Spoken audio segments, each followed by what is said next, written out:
tracks, love, pills, stage, art, green room, rider, filter, driver, lost, found, hotel, profound, misleading, treating, little, success, ego, money, fame, shame, forgiveness, drama, guilt, travel, flights, heights, city, land, club, running, orders, open, air, together, friendship, dance, after, glance, no one, ever, vinyl, disc, mixer, risk, rain, storm, bedroom, pillow, business, dreams, studio, laptop, headphones, monitor, melody, harmony, groove, rhythm, claps, snares, bass, lines, packs, Emma, 2C, drinks, tequila,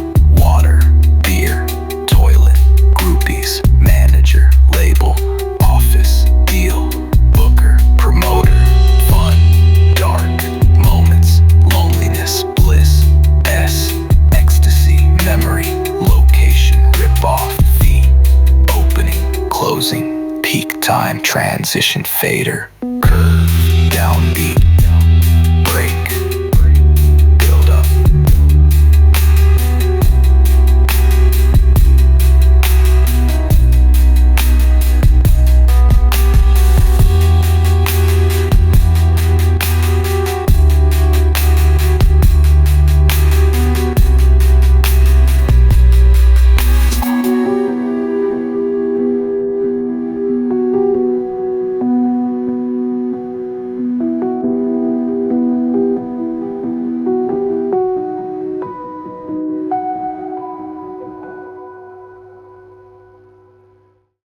Hi, Jackie. Great that you're here. I'm really happy. You are a DJ, a producer. You're doing this since a very long time. Maybe you can tell us about this. I think it's since your childhood. Maybe you can start the conversation with you really going back to the first time you thought, okay, I'm not only playing music, like let's say because my parents want me to play an instrument or whatever. Where was your first memory where you had the feeling, okay, this is not something I have to do. This is something I really want to do. Yeah, thanks for having me first. I think it's hard for me to say when I realized that I just wanted to do this for myself, but because I always made music. When I grew up, my grandfather, he played 5 instruments and he was singing in a choir. My mom was a singer. My dad was a piano teacher. So there was always music around, and I feel like it came very natural to me to also make music and was always there and always fun for me to do. And you chose the path of electronic music, at least at the moment. I know that you also did some hip hop back then, but now it's electronic music, which is maybe, in my opinion, a very pure like genre of music, a very straightforward genre, maybe a very archaic. I don't know if it's the right word, but yeah, it's very tribal also. Coming from this like rich background and with all those musicians around you, was this kind of a decision to say, okay, I go somewhere where it's maybe where there are more limits or where it's super simple, or was it just an experience? You went to a party and thought, okay, this is it. It definitely started with partying, I would say. So like you said, I started producing hip hop first. That's something I grew up with as a teenager. And then when I was in my like early 20s and went to the clubs and first time went to an electronic party, I really loved the vibe of everyone being kind of hypnotized on the dance floor. And I really wanted to recreate that feeling for myself as well. And there's so much room in electronic music that you can like experiment with things. A piano will always sound like a piano, and that's good for one reason. But in electronic music, you can get anything you want and make it into a song, and no one will even know that the sound is coming from me clapping on my watch, or it feels very freeing to experiment so much in it. It's really interesting that the beginnings of electronic music were also kind of Germany through Kraftwerk, the pioneers and kind of engineers of a certain sound. As you said, you can do everything. What they did was kind of inventing something like the electronic version of live instruments, kind of. Isn't it interesting that the sound is so modern until today, at least in my opinion. I can listen to a Kraftwerk record and I think if I wouldn't knew it and you would tell me like, okay, this is produced last week, I would believe it. And there's such some sound that's, I don't know, came up 3 years ago and it feels super dated already now. What do you think is in this kind of music that it's able to last and to feel modern for such a long time? I still think we associate electronic music with something futuristic, just based on the fact that we don't have the technology for so long. If you look back, I mean, like it was always there, like synthesizers have always been there my whole life, but still like the generations before, it was always very classical. Like I said, piano, violin, then you had the bands, then you had this rock band sound. And I think synthesizers we always associate with something modern. So that's why it also feels very modern still. And when you like create your music, let's say with synthesizers, with doesn't matter if hardware or software, how do you approach sound? Because this is what you said, like that it's great to have almost endless possibilities, but sometimes it's even harder if you have so many options. How do you find your sound, kind of not the notes but the sound? Because I mean you can play a chord in 150,000 different VSTs with another millions of presets. How do you approach this aspect of sound when you create music? I asked myself this a lot as well, because I felt like I could never tell that I have a specific sound, where like other artists, I feel like I can instantly hear that it's from this artist. Also because they limit themselves to a lot of instruments. So they will have always the same drum machine, the same processing. So you can hear this is like their sound, for example. And I never wanted to put myself in that box. Like it's on the one hand, maybe it's bad because you don't know if it's my track or from someone else. But then a friend of mine told me that he can always tell when I write melodies. So maybe the sound aesthetic is different, but the way that I approach melodies apparently is something that I do all the time in the same way.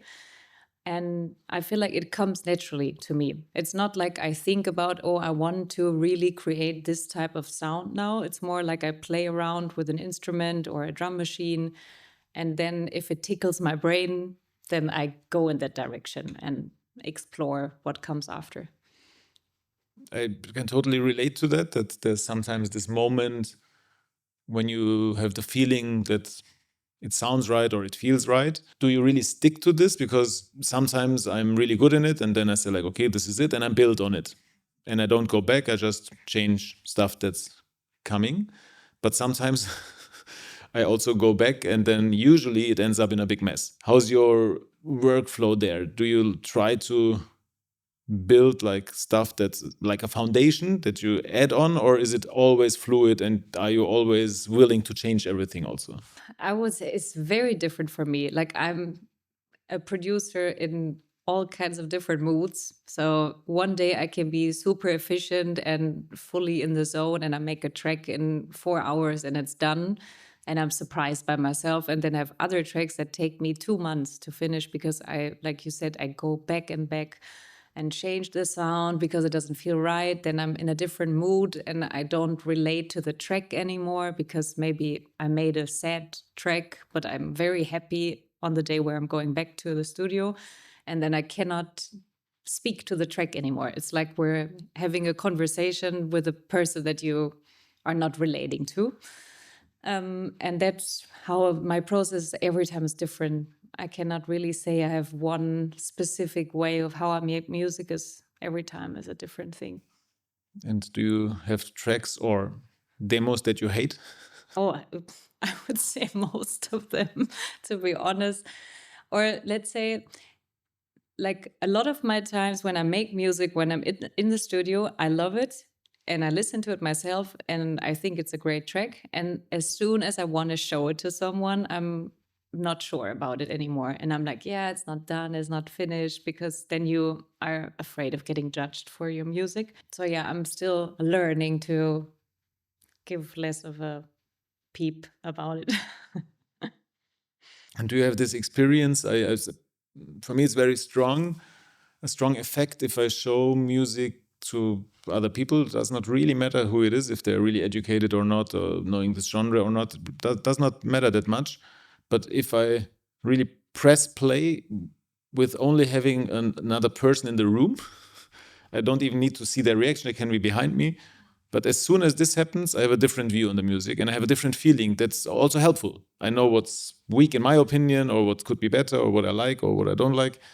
Do you experience something similar, or is there something that kind of helps you also to see things more focused?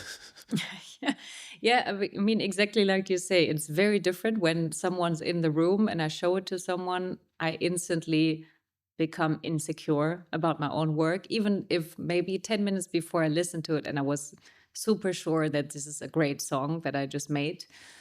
And then when I show it to someone, I feel, I hope they like it. I hope they don't think that this sound is too weird, or how does the arrangement work? Like there's so many thoughts going on all of a sudden, and it annoys me a bit that I cannot get rid of that feeling. But I think I heard this quote from some big artist. I don't remember who it was, maybe the Beatles or someone big, that said like you should always feel like you're not good enough yet, because otherwise, like if you feel like you reach your goal, like what's after that, you know?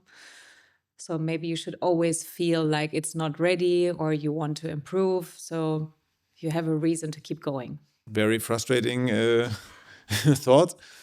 Kind of. I'm just trying to provoke a bit, because I agree. At one side, I totally agree, because it's always a progress. You always get better.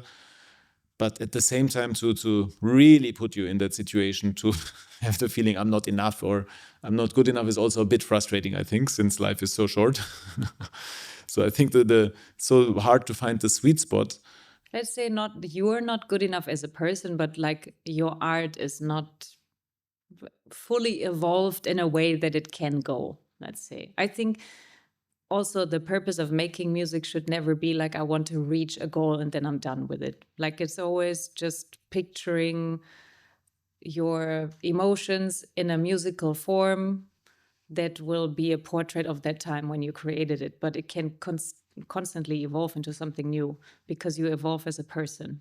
Yeah, I totally agree. I mean, I have the feeling that it's often like when I'm surprised by a track that I'm doing in any kind of way, then it feels right. Then it feels like it has a relevance, because it does something with me. But it's not so easy to, I don't know, to judge what's surprising, what's not, because sometimes there are also moments where you think, oh, okay, this feels new, this feels great. And then maybe 2 hours later, that feeling is gone. But at the same time, there are also a lot of demos where I think like, yeah, okay, they're at least as good as the stuff that I'm listening when I go through Beatport and I don't know, try to find one good track while I at least have to listen to 100 tracks. Maybe that's even not right. Maybe I'll need to listen to 200 tracks before I find one track that I really like. So my question is like, what's a healthy or good, or for you, balance that makes sense for you? How many songs to release? Because I'm sure somebody like you has tons of tracks on your hard drive, but how many of them should an artist release? I think it's always a question that everybody asks himself, but I would be interested in your approach. Well, I personally think nowadays people release way too often. Actually, that's what you said. Like you need to sometimes go through Beatport through 100 tracks to find one good one. And I think that's because we have so much in quantity that we're lacking quality now.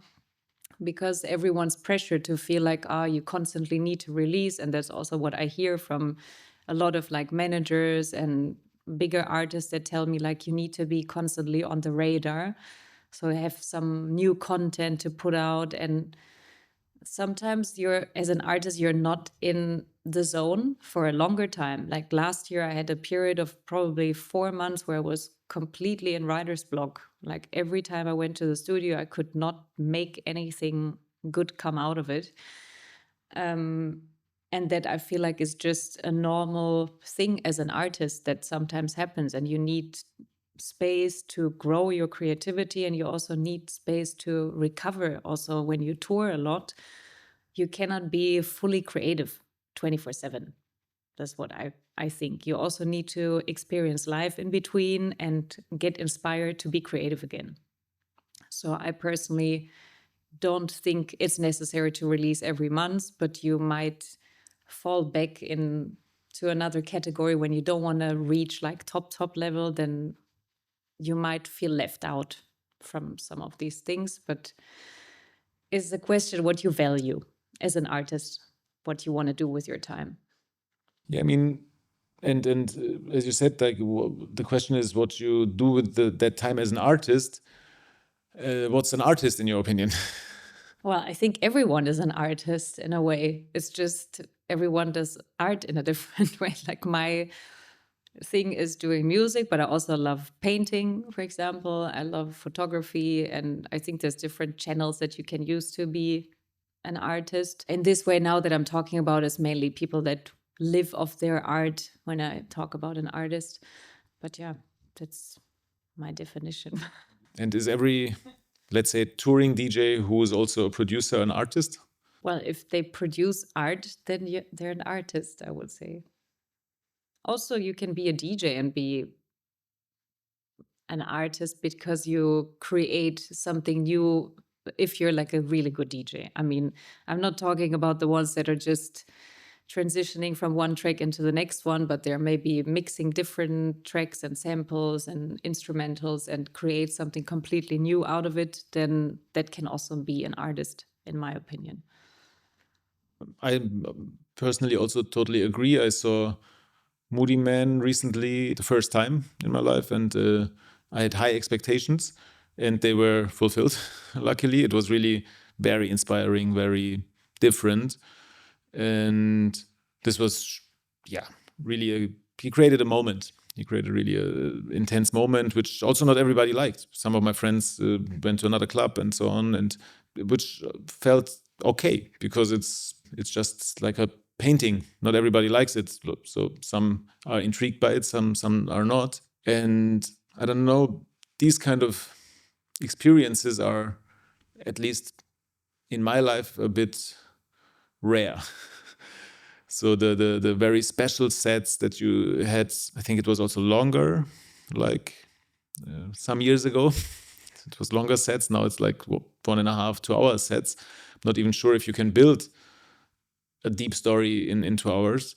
I'm also wondering, like people book you, like, I don't know, you fly to another continent, you stay there, and then your slot is for 2 hours. And I'm always wondering, because I would definitely always play longer than 2 hours if somebody would ask me beforehand.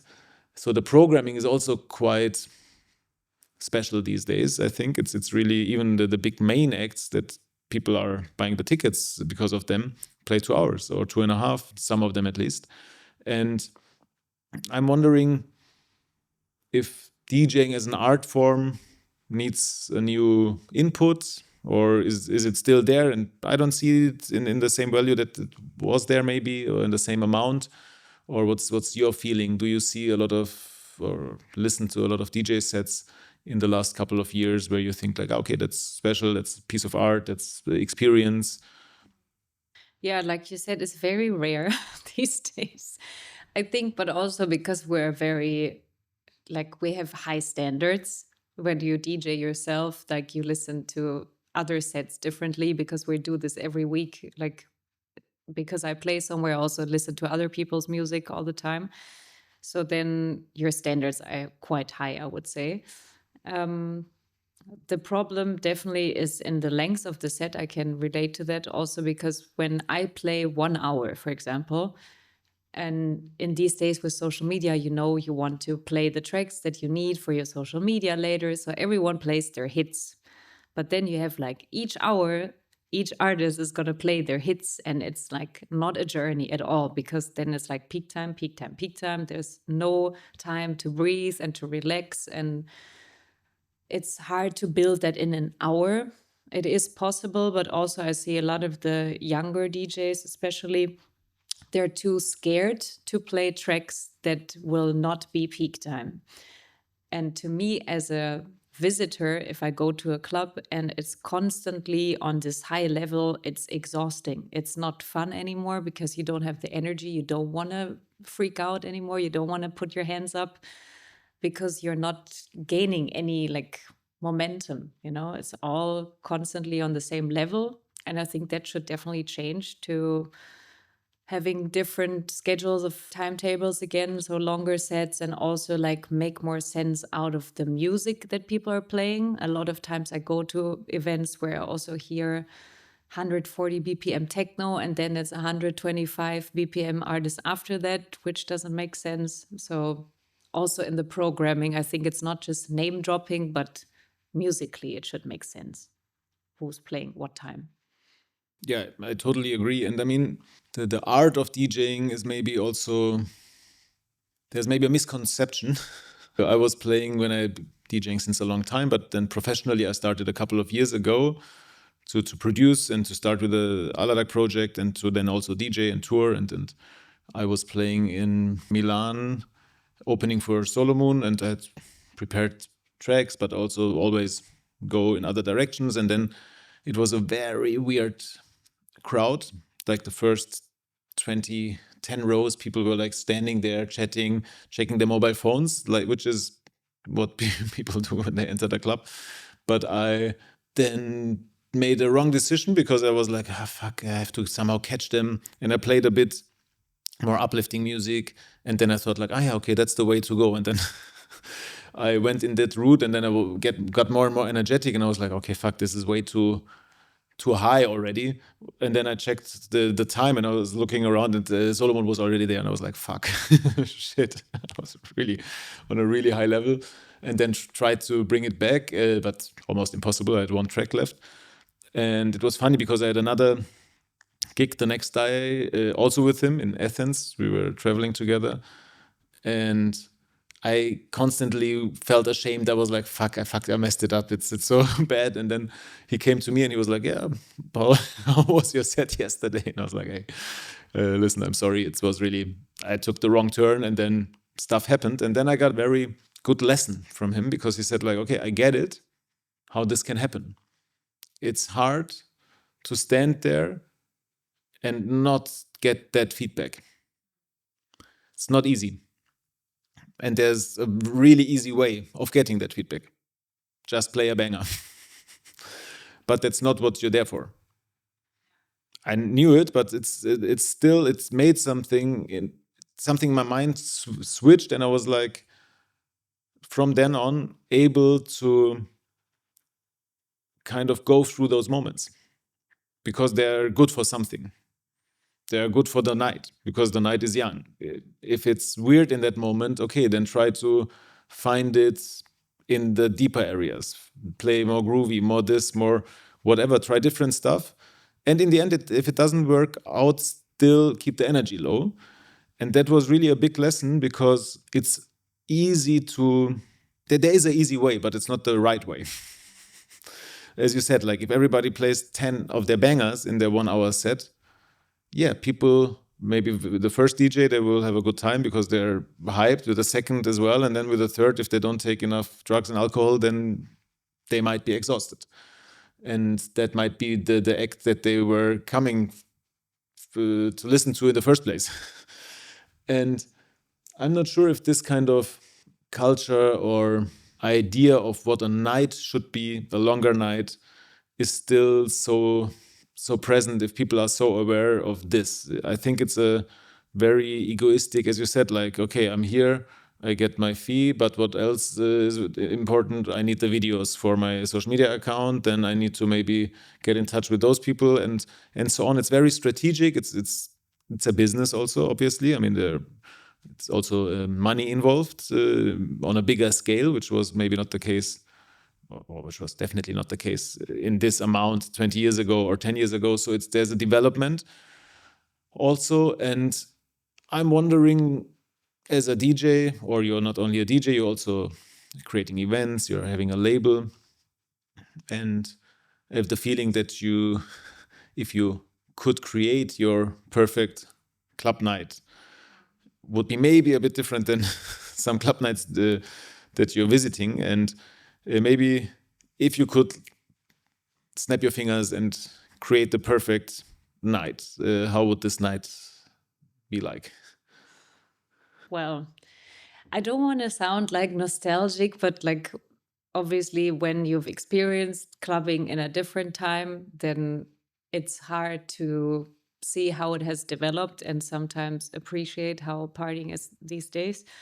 I still enjoy when there's no phones allowed on the dance floor. However, I would be okay if there's a professional photographer, so that if people want to remember that moment, and also in times of social media, it would be great to have a good video afterwards. Then you can have like a professional video, but I don't need a whole crowd of people filming for the same drop.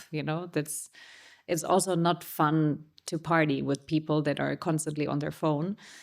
Then also sound and light obviously has to be nice. I don't like being so high on stage. I'd rather be inside of the crowd. So I really loved the boiler room concept back then, like that you're in the center, or at least like you're on the same level like people are, because nowadays is all very much like big stage and like EDM kind of your. I saw a video of a friend of mine playing in China, and he was, I think, 10 meters away from the crowd.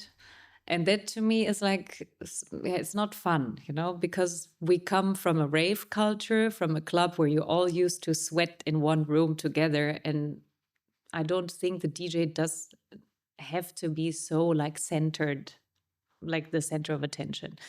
I feel like we used to be more service providers. It sounds a bit sad if I say that, but nowadays everyone it becomes so self-centered around the DJ, and it shouldn't be that way, because also we play way too long. It's not like when you're a band and you have a set that is 1 hour long.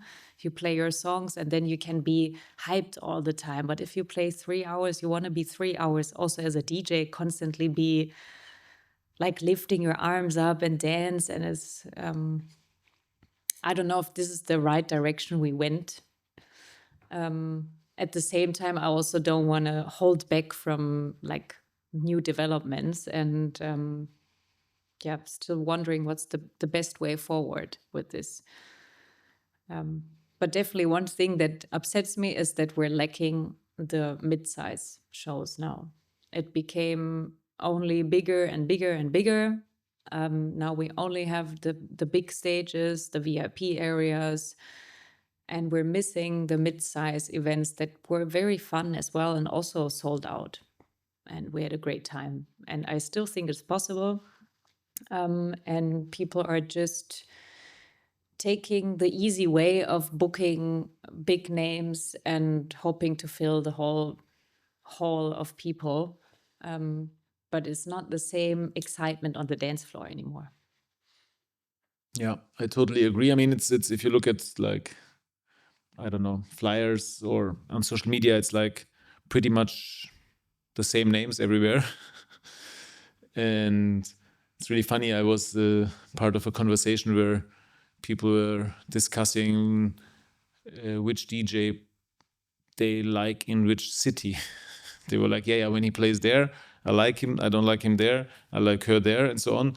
It was really funny because they listened to them so many times in a very similar like setup, like 2 hours there, 2 hours there. I mean, if it's an after hour set or I don't know, day rave and then a warehouse, I get that this is different every time, but these were really similar events, just in different areas of the world, which is also funny. Yeah, I'm wondering what could be the next step of development to integrate this. I mean, since everything is there, the stage looks like a boiler room, but it's not really, because it's not the friends. It's, as you said, the VIPs that are standing around the booth, and this whole on-stage culture is also really big now, that people really want to stand there, want to be in the videos and so on. So I'm wondering, as somebody who does events, how do you approach it? I mean, you did one on a boat in Amsterdam, right? So are you also choosing locations in a different way to bring the music into a different context, maybe. I mean, we also did events here in Berlin. We're doing another one in August, and there is no filming allowed.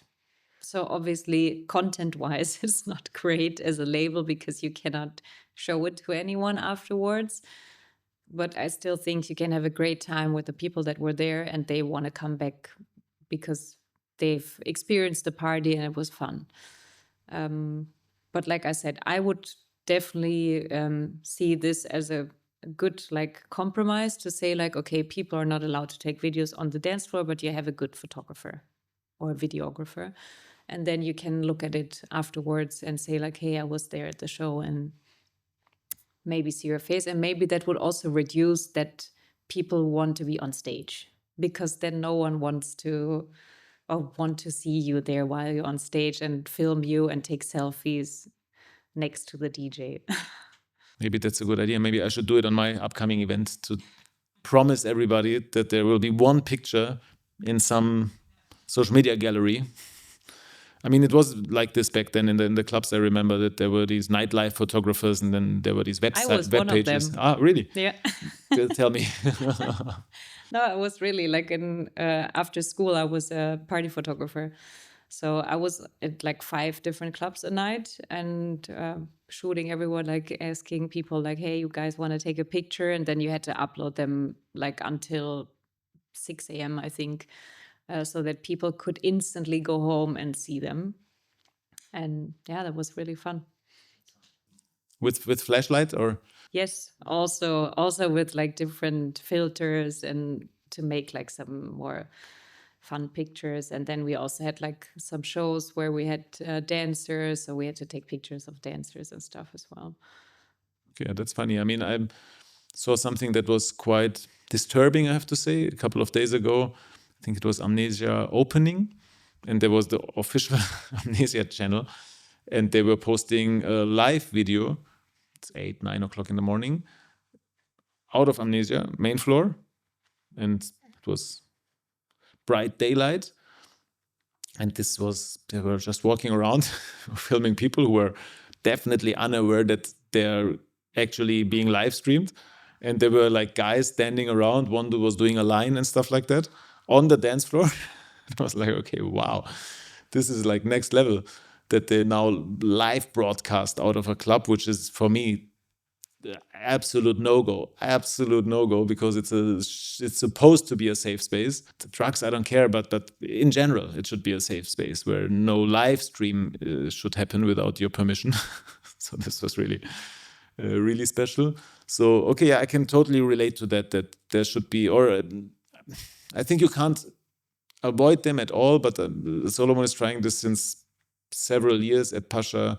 There's a handout always when you enter the club, and it says something like, it's a special night, you came here, we totally understand this, and you want to capture it, or you want to have some memories, do it with one track, maybe a second one, capture some highlights, but try to enjoy the night and try to not fall into that trap of trying to document the night, because then you're not joining it somehow. And I totally agree. I'm wondering what people do with these videos. Also, when I'm playing, I'm like, why are you filming me? I mean, if you film like a big star, I understand it, but they're like standing there from all directions filming me. And I'm like, when do you watch these videos? Next day at breakfast? And then like, yeah, but that's the same, like everyone's filming now their breakfast and their lunch. And like, you also think like you're going to look at this picture again in 2 weeks, probably not. I think that's a whole culture that has changed around social media, not just in the nightlife, but also in general in life, I would say. Everything needs to be documented now. Every sunset, every meal you have, different times. Different times, yeah. I have a question, because I approached it myself. Like, I'm not really having that one approach to this, but I know some people are doing it in one specific way. When you like prepare for a DJ set, do you really prepare tracks for that night, or do you have folders, or do you sometimes even create a set list, or how do you approach if you say you go somewhere, you like the club, you're kind of hyped to play there, and then how would your prep look like? Yeah, I definitely prep before the shows. I have different folders on my USB based on the mood of the sounds. So I have one folder that's called Bongo Bang. Those are usually my banger tracks, if you want to say. Then I have Housey Bang, which is a bit more happy bangers. Then I have Glitchy Groovy, which is a bit more of the weirdo stuff. And then some other folders of like closing tracks and Afro House and Melodic House for some of the sets where I know like it's a bit more mainstream. So I need to have some of the tracks that everybody knows if the crowd doesn't react to my music. So yeah, I definitely have a lot of range of things, and then I have them in the folders, and then I decide what's the mood of the night. But then I have my folders where I can look into the categories of vibe, or I don't know how you want to define it. And did you ever had that experience that you were lost on your USB? Thousands times. Yeah. Because the thing is, I'm very bad with names in general, also like the names of people. Like again, so I'm already apologizing if someone's watching it. I definitely have forgotten a lot of names over the years. And with tracks, it's the same. Like I would be really bad for one of those videos where they're like, okay, guess the track. I can definitely say which track it is, but like not the name of it. And that's the problem on my USB folder as well. That's why I have the vibe folder. So then I know if I have put it in this folder, it must be in that realm somewhere. But it's definitely hard for me sometimes if I want to find something specific. So I've rearranged my USB sometimes after a show when I know like, fuck, I didn't find that song. And then I make an extra folder so I know where to find it next time. But yeah, it happens for sure. Yeah, I'm totally lost sometimes because I'm so used to like vinyl from back in the days where I knew like instantly like, ah, yeah, that's that vinyl, that's that track. So I need it more visually. So also those letters, sometimes they fade and then it's just letters. I have no emotions attached. That's the good thing now on the 3000, you have the cover on it as well. That really helps me as well. I'm more of a visual cue than the words itself. Yeah, I totally agree. Yeah, let's jump a topic because we had a conversation and you told me you had also a social media break recently and you posted your experiences with it. But before that, you told me about some experiences that maybe male musicians, artists don't know because they don't have these kind of comments. But you were telling me that you experience a lot of weirdo comments and strange stuff as a female artist. Maybe it's good to share this because I think a lot of people don't know how maybe exhausting and stupid some things are that female DJs have to go through these days. Yeah, I don't want to say like it doesn't happen to male DJs. I'm pretty sure a lot of male DJs also get weird messages from women sometimes. But yeah, this was not the reason that I took a break from social media. That was more that I was over consuming it. But it's definitely annoying to get messages from guys that go into a very sexual direction, obviously. Also comments about your art then and saying like, hey, you should just get naked and stop talking about music. So they try to undermine you as a producer. I just got a message this morning, actually, again from someone that messaged me and said like, hey, I'm not sure if you're producing your own music yet, but I'm a good ghost producer. I can make music for you. And yeah, that's, I get a lot of times, also a lot of times getting tested, I would say, from people that ask me about what plugins I use and how I made a specific track, where I really can sense like they're not curious, but they're trying to test me if I know what I'm talking about. Being also technical managers in some venues that explain to me where I can change the master gain, where I'm like, well, you know that I'm getting paid to perform here, so I'm definitely aware of how to make the track louder, but thank you. Yeah, I think that's still not balanced yet. There's still a lot of like male dominance in our field, even though we have like big female artists now, and they always put them in the group when I say something, and they're like, yeah, but we have Amelie Lenz and Charlotte de Witte and Peggy Gou. And I'm like, yeah, okay, you're talking about the 5 top women that are out there, but that's not the average scene of electronic music, because that's also, you would not compare yourself to Fred again, there's a difference in that. And yeah, I would love to raise more awareness on these like unfair lineups that we still have. There needs to be more diversity for sure, and also we need more men to speak up for us. And yeah, there are also some really good examples. Like we talked about it earlier about our promoter friends from Greece, and they did an all-female lineup now in Greece where they didn't even book themselves for their own show, just to give the platform to other female artists. Yeah, and I wish I could see that more. So also women feel more safe at parties, and because it's still a different vibe. When I go and play somewhere and there's a lineup of 90% men and I'm the only woman, I get treated differently for sure. It's not a balanced vibe. Yeah, I have the feeling it's also like who's inviting to the party also changed a bit. I mean, it's a long time ago that it became a business, but now the business is also going to places where, I don't know, 5 years ago there were no parties, and which are maybe very male-dominated countries sometimes, or just the people who are organizing the parties are coming from a different bubble. It's more like a business for them, and they're not so much into the culture, I think. I mean, the culture always had equality and gender fluidness in Germany, and yeah, I mean, since Love Parade days, it started, and already then it started also with some female DJs, luckily, but then it did not really evolve, I have the feeling, or did not became really equal until today. But yeah, for me, it was shocking to hear this, to be honest. I mean, for sure, also male DJs become weird messages, but maybe not this kind of offending and not this kind of stupid, and maybe not that amount of messages. Yeah, I have to delete a lot of comments because I don't want them on my page to have these like sexist comments under my pictures. And I think it still happens mainly to women. I mean, if I talk to my female colleagues, like they've all experienced this, that also at shows, like some guys message me before I play somewhere and they're like, hey, I want to invite you for drinks at my place. And I don't know that person. I think that we get this more often still. Yeah, so I hope it's part of the change that will happen. There are a lot of things that should change.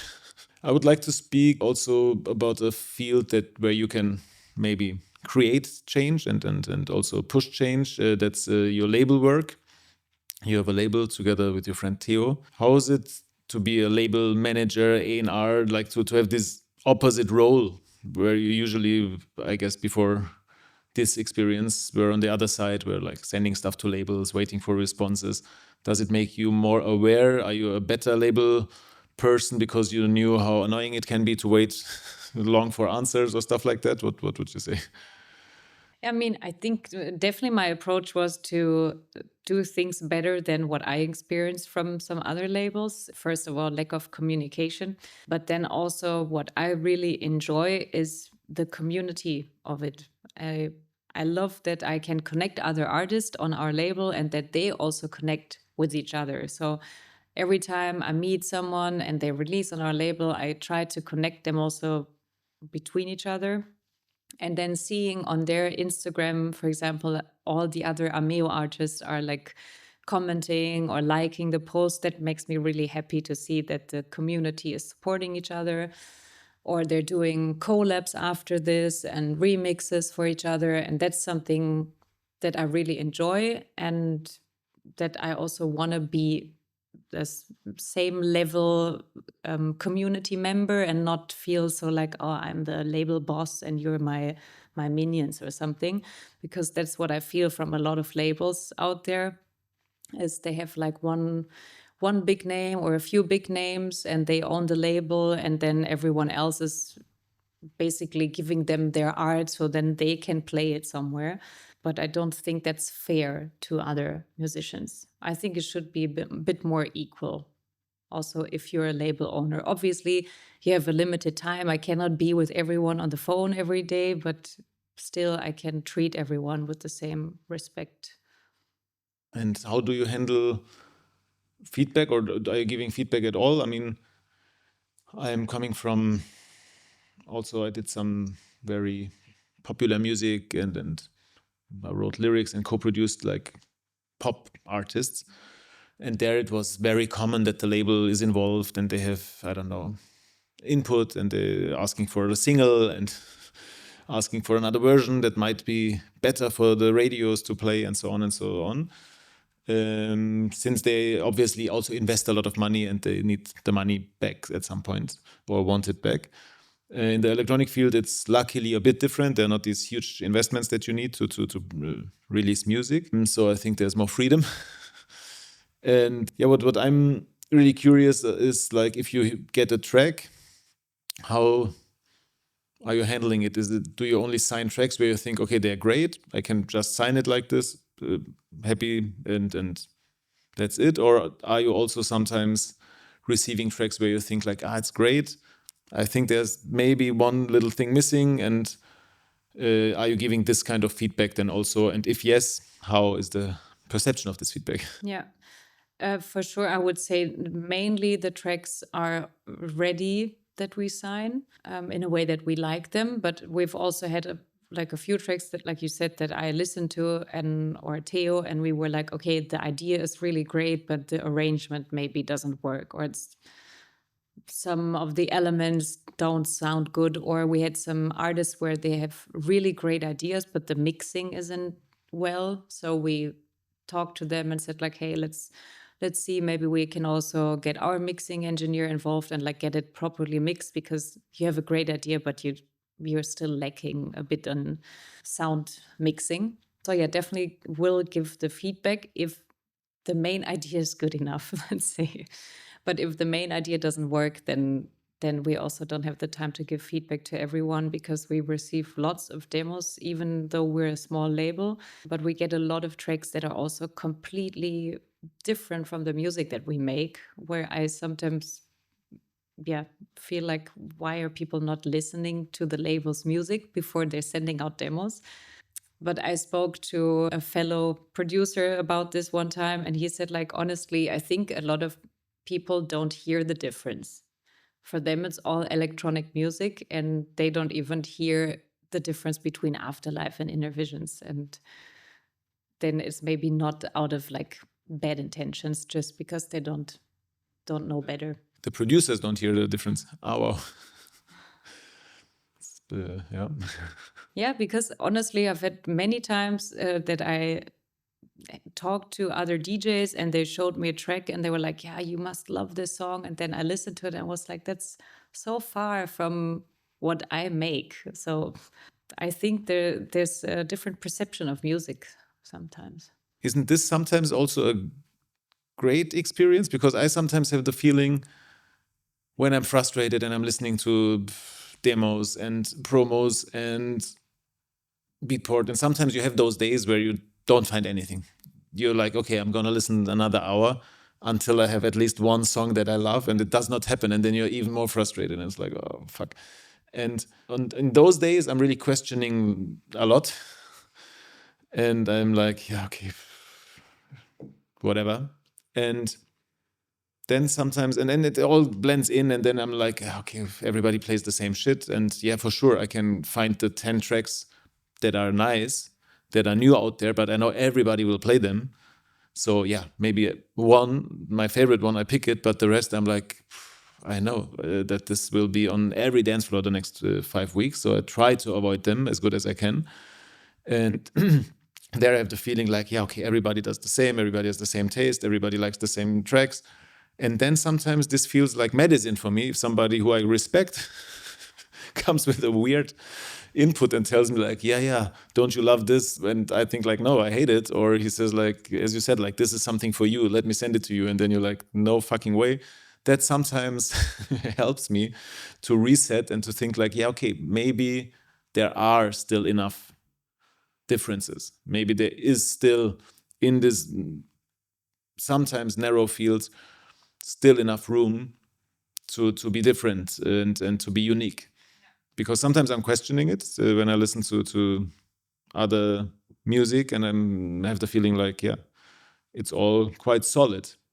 I think that's also something these days, that you are really, almost everybody is able with some skills to create something that sounds reasonable. Yeah. Yeah, I call them tools. So for me, it's like I have a lot of these tracks also that we receive as a label where I'm like, yeah, that's a good tool, but it's not unique enough for us. So I could definitely release it. I know people will dance to it. I know it will work on the dance floor, but it's one like the others, you know? And sometimes I'd rather release something that feels off for some people, that will listen to it and be like, wow, that's really weird. And I'd rather release that one than the Tool track. But I guess that's personal decision what you make with the label. But I love releasing stuff that feels different and unique. And I know it's not gonna work on Spotify plays, but it works for the niche market and the people that appreciate the good art. Spotify is a good topic because I think, yeah, sometimes the stuff that's really emotional and almost mind-blowing on the dance floor sometimes has almost no clicks on Spotify, which is sometimes even a good sign, I have the feeling. And then I think like, okay, then it's maybe really music for a certain surrounding and occasion. Because I don't think every track that feels great in a certain environment, if it's on a big sound system at a certain time of the night, will work on a shitty sounding headphone in MP3 quality while you're walking to the bus. So I think there's also something positive about it, that there's different kind of music that works in different kind of surroundings. But there's still the big, I think at least, or as far as I'm observing it, trend to also fulfill the needs of Spotify with dance floor music, or club music, radio edits, short edits, and so on and so on. And I'm not judging it. I don't also have a very strong opinion. I think sometimes it totally makes sense to have a radio edit. If it's a 8-minute track, there you have all the rights to release a radio edit. I'm not such a big of a fan of it, because I think that the intention of the song was different. And if the song was a 7-minute song, then it is a 7-minute song for a reason. And a lot of those radio edits feel really different than that song. Not your song. I listened to it one more time today with the German lyrics. Beide alleine. Beide alleine, exactly. There, I really like the radio edit, but it's also has a structure. It's a well done, shorter version. And I think it has also a lot of clicks, so I get why, because you can listen to it as a song. So I think that's the rare case of a hybrid track, which is, in my opinion, another sign for its quality. I think it's a really, really amazing track. And maybe you can share some insights about the process of writing this track, because I think, in my opinion, it stands out. And I would be very interested how you created it. Well, the story behind it is that I wrote the lyrics for my partner. So the meaning is together alone. And the idea was that when you're together on the dance floor with someone that you're in love with, it feels like you're alone, and everyone else around you disappears, kind of. And at the same time, it could mean that you're alone as two individuals and then somehow still get connected through that and then become two alones, basically. It's a bit hard to explain the double meaning in English, because I feel like in German it translates a bit better. But yeah, I created that from the lyrics, and the sound that really inspired me when I made it was with my bass station. I made this weird LFO sound that sounded like a flute. That's this main line. And that really then inspired me to go in this classical direction, because it was a synthesizer, but it sounded so much like a flute that I was like, maybe I just add some more classical instruments. And then I added the strings and the piano. And then it became this kind of like hybrid classical electronic sound. And I really love that, playing with contrast as well. That's one of the main thing in my productions. I always try to have contrast to one thing to the other. So if I have classical instrument, I want to have more distorted and glitchy drums to accompany it. And that's the main thought process behind that track. And how long did it take you to produce it? I don't even remember, because the track is like 3-4 years old, I think. A couple of days, I would say. I don't remember it taking it so long. I feel like it was quite straightforward. Liquid Gold is another track of mine that took me, I think, 3 months to finish. That went into like a million directions, started from a break beat, then I changed it in tempo, went slower, went faster. And it was so frustrating, because I felt like, how is it possible that I create something out of myself that somehow has so much control over me, to make me so frustrated that I cannot fix it in a way. And that was really a challenge. And I talked to so many friends at that time that produce, and they were like, just leave it, just make something new. Why you're going into this frustration with this track? And I was like, yeah, because I cannot bear the fact that this is something that I made and it's controlling me now. Like, how is it possible that I should be able to fix what I've done, you know?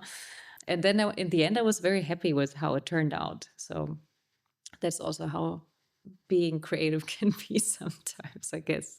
But do you remember what it was that, besides the frustration, I guess there was something that was still good enough or energetic enough that you thought, okay, it's worth it to find this quest, to find the answer. Do you remember what it was, even if it's something very abstract? Yeah, I still feel like there was something speaking to me in that track, in still quite a very dark and glitchy sound, and also this distorted and detuned lead that became somehow a bit of a signature for me, for this like saw lead sounds. And there was something that I was constantly drawn to, but I could not figure out how to build the rest around it. So it was this like idea of, yeah, it's there, use it, but like, how do I package it right, to make it have its own space, like build the stage around it. That's also a lot of times how I think about making music. It's like, it's a bit like a play. You have like your main lead character, and you have the other parts that are like playing in the same story, but like you need to make space for the character and the lead, or if it's a group, like depending on the story you want to tell.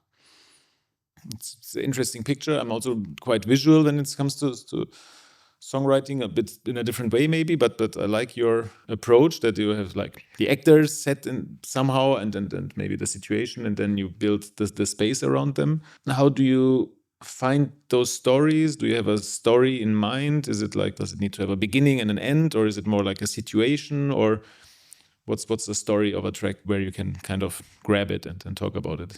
I would say it's always is a bit different. Like back then when I made hip hop, we did a lot of storytelling tracks. So we would sit down as a group and really pick a topic and say like, okay, we want to write a song about, I don't know, a couple that parted ways and trying to get back together or whatever. And then we create a story. So it's more like not your personal experience, but like writing a book or something. And in electronic music, it depends. Either I have a story of myself that I want to talk about in a way. I feel like it's a great way also to tell a story without words. That's what I love about electronic music. You can feel the story or like the emotion, even though there's no one talking and explaining what is happening. Like your track that you wrote about your past father. I mean, there are lyrics in it, but still in the instrumental parts, you can feel your emotions in it. And that's either an approach that I have, or the other one would be that I really love to tell a story like a storyteller about something. So I can also get inspired by a lot of art. Sometimes I put like a big picture of something that I love on my screen, and then I jam around what comes out when I look at the picture. So different ideas how I get there.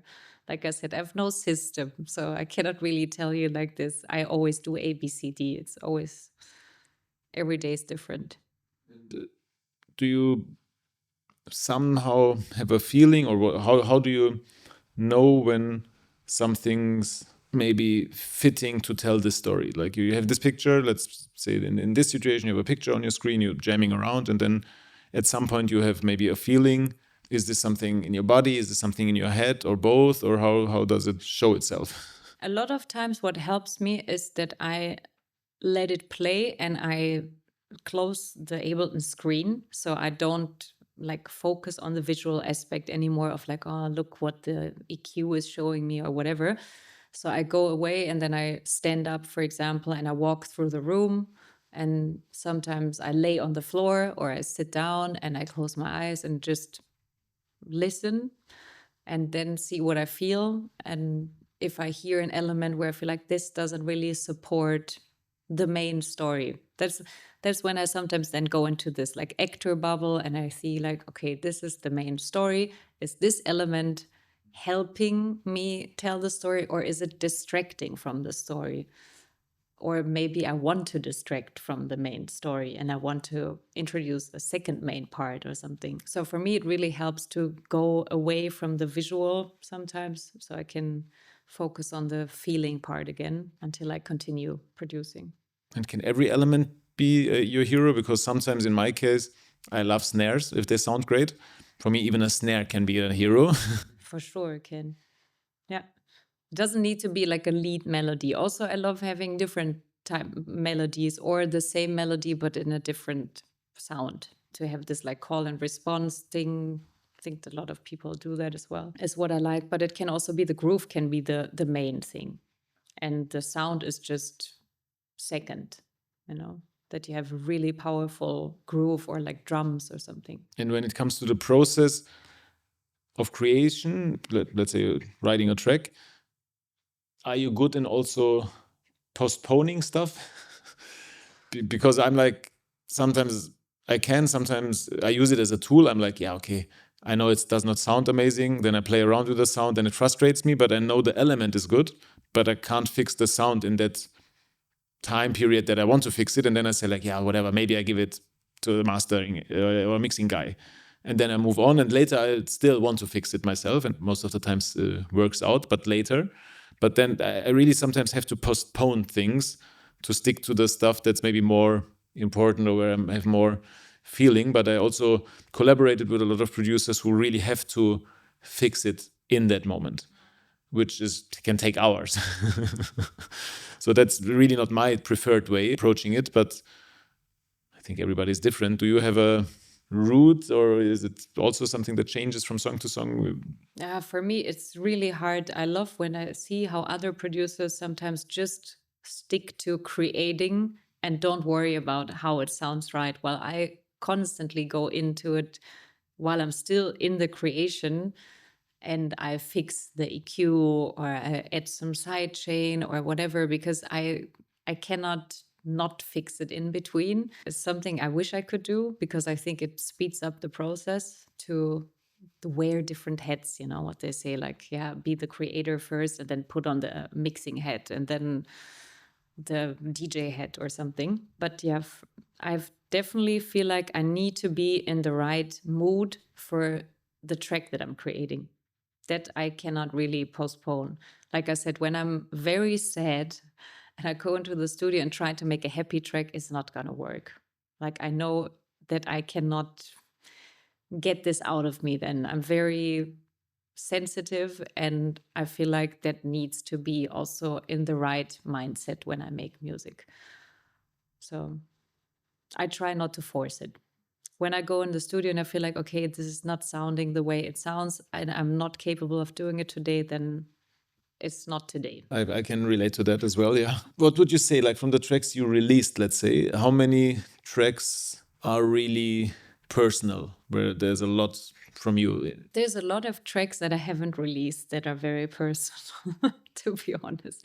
I think that's also a thing that I hold back onto a lot of music that I feel like is maybe, well, I still feel too vulnerable to share it. Beide Alleine was definitely one, but that's a positive vulnerability. So I feel like that was easy to share. And some of the others are more subtle. So I have one that's called Don't Run Away, which is basically a very like a was like a jam session. I recorded like a whole synth evolution of like 7 minutes, I think, and I built on from that. So I wasn't really like chopping anything up. So it was like one go. And that was basically me with my racing mind, basically. And the Don't Run Away was more like a trying to remind myself to not run away from all these like running ideas in my head, and also some very negative thoughts sometimes that are like circling around. I feel like that's a lot in my music sometimes. The bit of disturbing mind that I try to get out into music. This constant like hectic and doesn't stop kind of feeling. What could potentially happen if you would release all those personal tracks? I already released tracks where I feel like they have shown some vulnerability, but still I think it's the fear of judgment, or like people can not relate to it maybe. And I think not everything needs to be shared also. I also have conversations with friends of mine about things that I don't need to share with the rest of the world. And I think it's also okay to make music just for yourself and have it and keep it to yourself.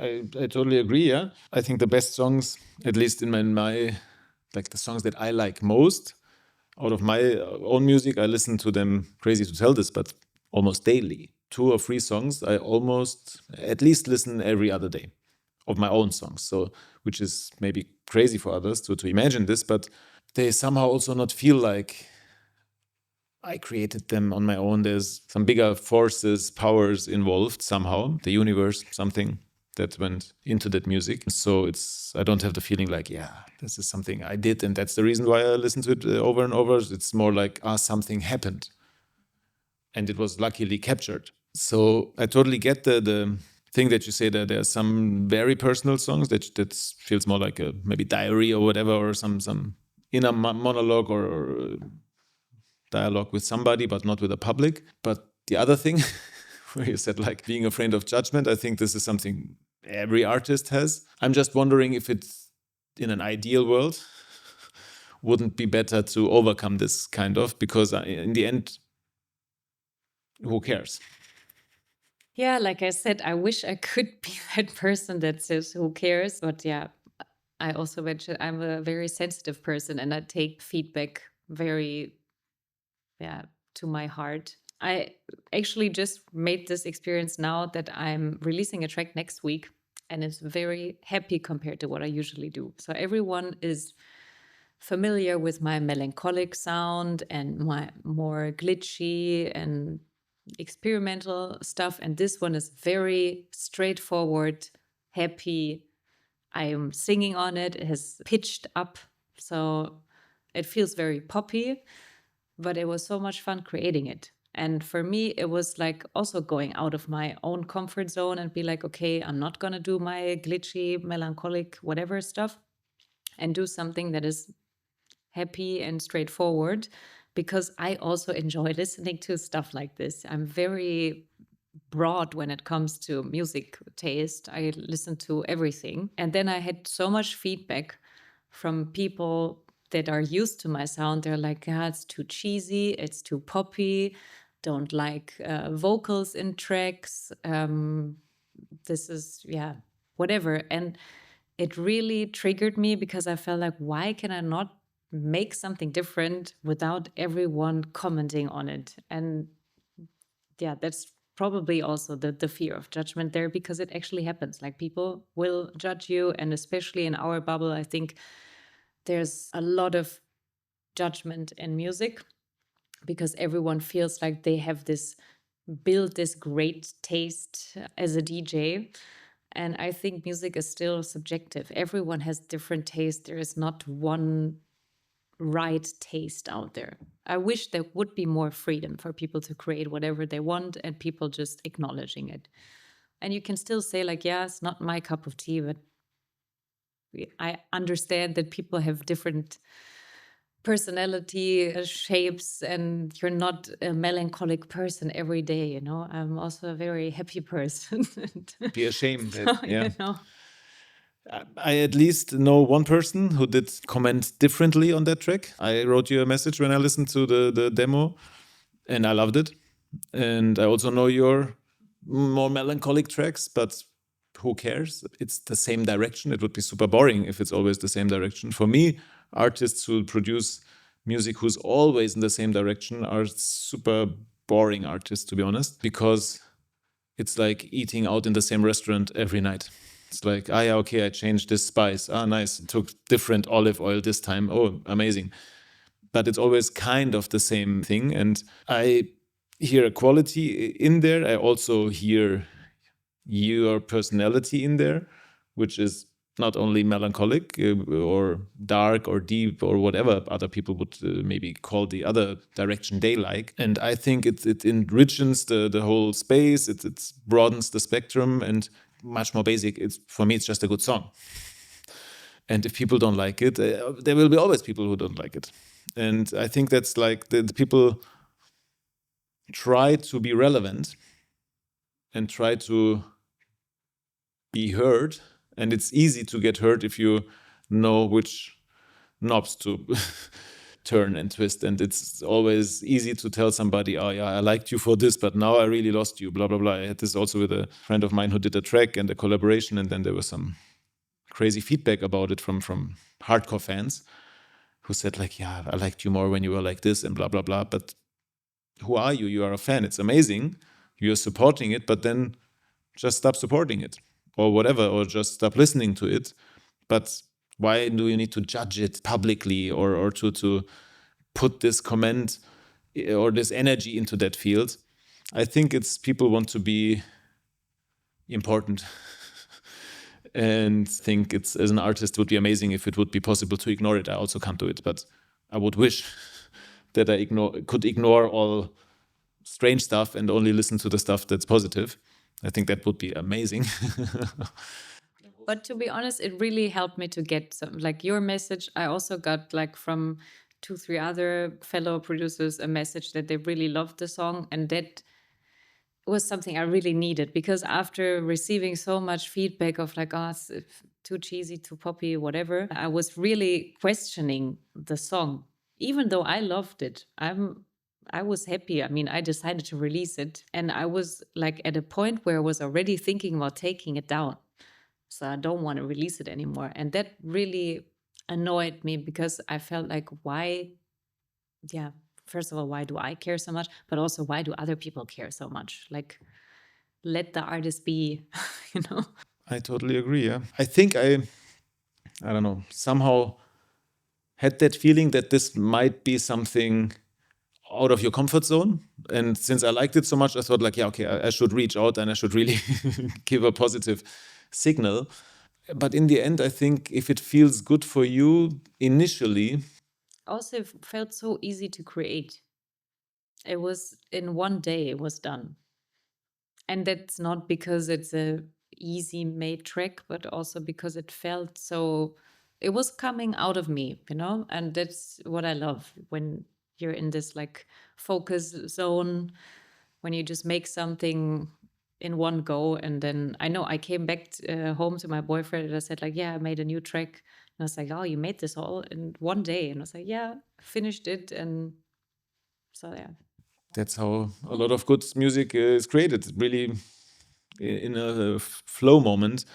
And I think if you look at, I don't know, I think what helps is to look at people you maybe also from different genres you admire yourself. I mean, if I grew up with David Bowie, and I love David Bowie for his music, for his art and everything. But if I listen to, let's say, from his, I don't know how many songs it is, more than 200, I guess, I don't like all of them. I don't even think that all of them are great in my opinion, but who cares? There are 50 amazing songs, at least, or more. Yeah.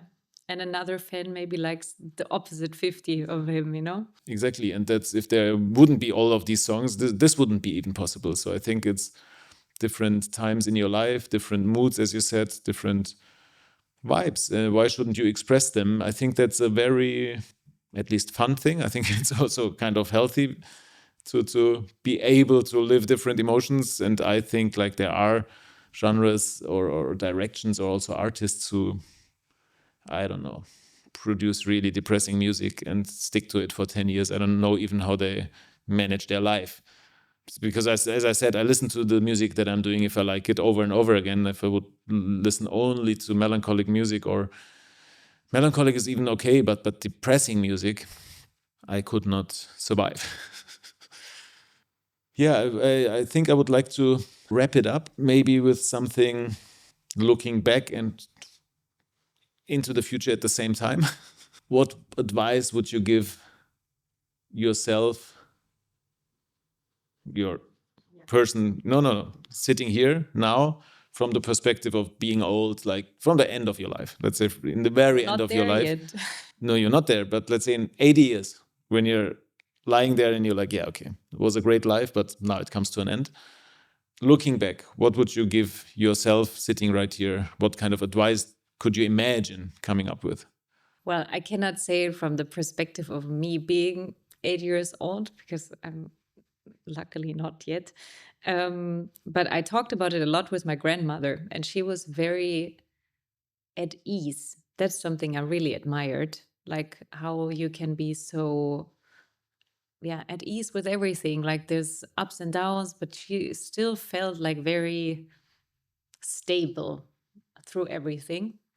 And probably I would give myself this advice then, to worry less about what is going around and what's everybody saying, but like stick to what comes natural to you, what you believe in your heart that is true, and yeah, focus more on that and the people that support you rather than all the noise around it. That's really good advice, I think. Thank you very much. It was a pleasure. Thank you. Thanks.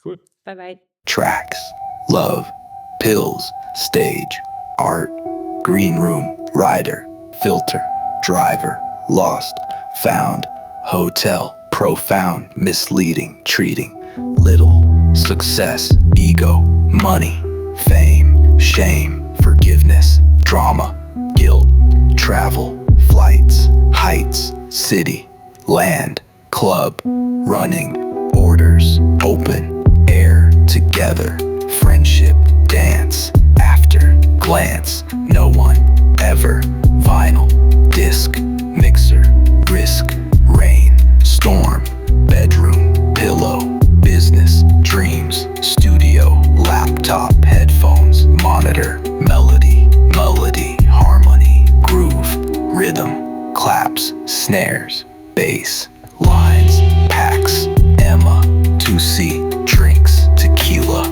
water, beer, toilet, groupies, manager, label, office, deal, booker, promoter, fun, dark, moments, loneliness, bliss, S, ecstasy, memory, location, rip-off, theme, opening, closing, peak time, transition, fader,